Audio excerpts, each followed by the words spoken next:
GO ఇందులో దాదాపు 102 పైన ఉన్నటువంటి రాయలసీమ ప్రాజెక్టులు. I will just read first 2-3 lines. The government, after careful examination of the proposals of Chief Engineers of Water Resources Department as per para number 1 above, hereby accord approval for closure / pre-closure of 198 irrigation work agreements as under. అంతకుముందు చంద్రబాబు నాయుడు గారు ఇచ్చినటువంటి పనులు, అంతకుముందు కిరణ్ కుమార్ రెడ్డి గారు ఇచ్చిన పనులు, అంతకుముందు రాజశేఖర్ రెడ్డి గారు ఇచ్చిన పనులు, అంతకుముందు ఆ మధ్యలో రోషయ్య గారు ఇచ్చిన పనులు, అంతకుముందు ఇంకా అంతకుముందు ఉన్నటువంటి చంద్రబాబు నాయుడు గారు ఇచ్చిన పనులు, కొనసాగుతూ ఉన్నటువంటి పనులు, రకరకాల ఆశలు ఆకాంక్షల మేరకు ప్రజల కోసం చేపట్టినటువంటి పనులు 198 ప్రాజెక్టులను క్లోజ్ చేస్తే అందులో 102 ప్రాజెక్టులు రాయలసీమ ప్రాంత ప్రాజెక్టులు. ఇది రాయలసీమకు న్యాయం జరిగేటువంటిదా? ప్రజల ఆశల్ని ఆకాంక్షల్ని నువ్వు చేతల్లో చూపించేది ఒకటి, మాటల్లో చూపించేది ఒకటి. నీ మాటల్లోనేమో ప్రేమ కనపడేటువంటి నటించే ప్రయత్నం చేస్తావు, నీ చేతల్లోకి వచ్చేటప్పటికి అన్నిటికీ రాయలసీమ ప్రజలకు విఘాతాన్ని కల్పించేటువంటి ప్రయత్నం చేస్తావు. ఇంకొంచెం అసలు మాట్లాడకూడదు అనుకున్నా కానీ ఈ భూమి మీద లేనటువంటి వ్యక్తుల గురించి మనం మాట్లాడకూడదు. కానీ గతంలో ఇంకో ఈ ఎంత నష్టం జరిగింది రాయలసీమకి అనేటువంటిది before the Krishna water dispute tribunal మన వాళ్ళు ఒకటి ఫైల్ చేశారు. ఆనాటి ముఖ్యమంత్రి వైఎస్ రాజశేఖర్ రెడ్డి గారు ఉన్నప్పుడు ఒక ట్రిబ్యునల్ దీంట్లో సబ్మిట్ చేశారు. It is submitted that the following 5 projects have been planned by the state of Andhra Pradesh against the availability of the surplus water in river Krishna. Velugonda, Andriniva, Sujala Sravanti, Galeru Nagari, Sujala Sravanti, Kalvakurti, Nettampadu, Ummadi Rashtralo. The state of Andhra Pradesh shall not claim any right to such water by reason of only use. Surplus water మీద ఆంధ్రప్రదేశ్ రాష్ట్రం అసలు హక్కులు కోరబోదు అని చెప్పేసి Krishna water tribunal ముందు వేసింది ఎవరు? YS Rajasekhar Reddy గారు. అంటే రాయలసీమకు శాశ్వత సమాధి కట్టేటువంటి ఆలోచనలు కావా ఇవన్నీ?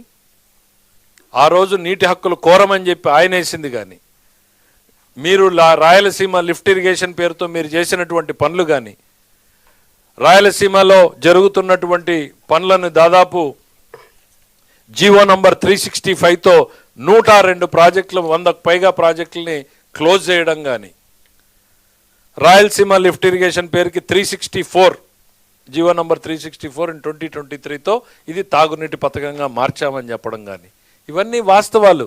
నీ ప్రభుత్వంలో జరిగినటువంటి వాస్తవాలు ఇవన్నీ. మేమేదో ఈరోజు ఇచ్చినటువంటి క్రియేట్ చేసిన డాక్యుమెంట్స్ కాదు.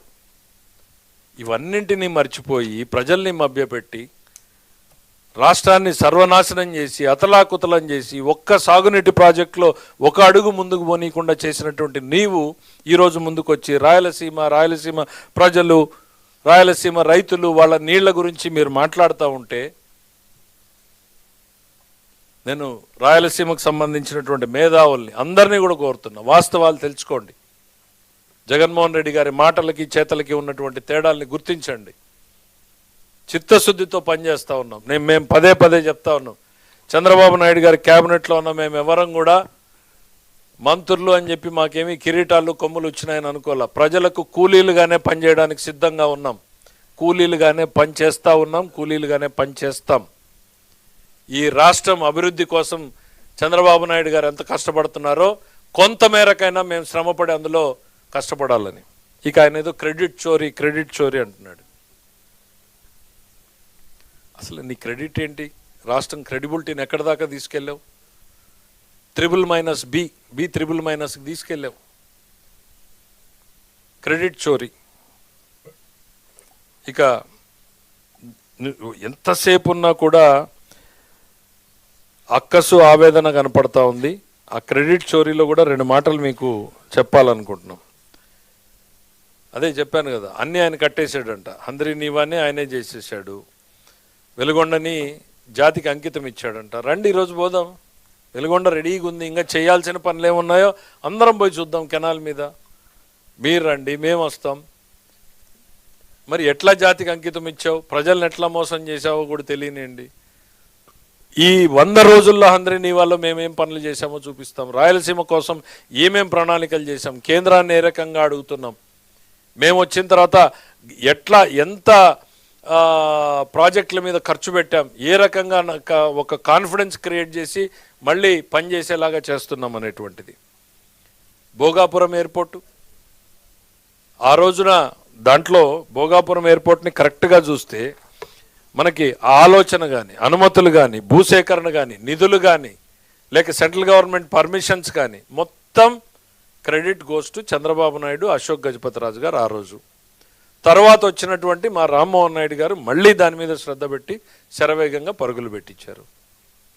ఇందులో నీ క్రెడిట్ ఎక్కడుందయ్యా? ఎర్ర బస్సు అనే గ్రామానికి ఎయిర్ బస్ కావాలని నువ్వే మాట్లాడావు. అసలు భోగాపురం ఎయిర్పోర్ట్తో పనేముంది అన్నావు. మళ్ళీ ఇవాళ నాకు క్రెడిట్ కావాలి. పని చేయండి జగన్మోహన్ రెడ్డి గారు, పని చేస్తే ప్రజలు క్రెడిట్ ఇస్తారు. అప్పుడప్పుడన్నా పని చేయండి. మీరేదో మా టైమింగ్స్ తెలీదు, మీరు గతంలో ఓన్లీ 10 to 5 పని చేసేవాళ్ళు, మధ్యలో లంచ్ బ్రేక్ 3 hours తీసుకునేవాళ్ళు అని చెప్పేవాళ్ళు. మా ముఖ్యమంత్రి గారేమో 18 గంటలు రాత్రి 10:30 దాకా సెక్రటరియట్లో కూర్చుని పనిచేస్తూ ఉంటాడు. వస్తుంది, ప్రజలు ఇస్తారు, మరి అట్లాంటి వాటికి క్రెడిట్ ఇస్తారు. నువ్వు అప్పుడప్పుడన్నా పని చేస్తే అదేదో ఆట ఆడుతూ ఉంటారు, అదేదో తెలియదు నాకు. ఏంటది? పబ్జీ. అప్పుడు మానేసి ప్రజల కోసం కష్టపడతా ఉంటే ప్రజలే క్రెడిట్ ఇస్తారు. 161 సీట్లు చంద్రబాబు నాయుడు గారు కష్టానికి ఇచ్చిన క్రెడిట్ అని మేము అనుకుంటున్నాం. దయచేసి ఈ భ్రమల్లో నుంచి బయటికి రమ్మని చెప్పి కొడతా ఉన్నాం. ఇక ఏదో పారిశ్రామికవేత్తలు పారిపోతున్నారని చెప్పి ఒకే ఒక్క పేపర్ చూపించదలుచుకున్నారు. ఇవన్నీ చూపించరనుకుంటా పక్కన ఉన్న వాళ్ళు. మొన్న ఒక జాతీయ స్థాయిలో ఉన్న పత్రిక ఫ్రంట్ సీఎం చంద్రబాబు అధ్యక్షతన జరిగిన ఏపీ కేబినెట్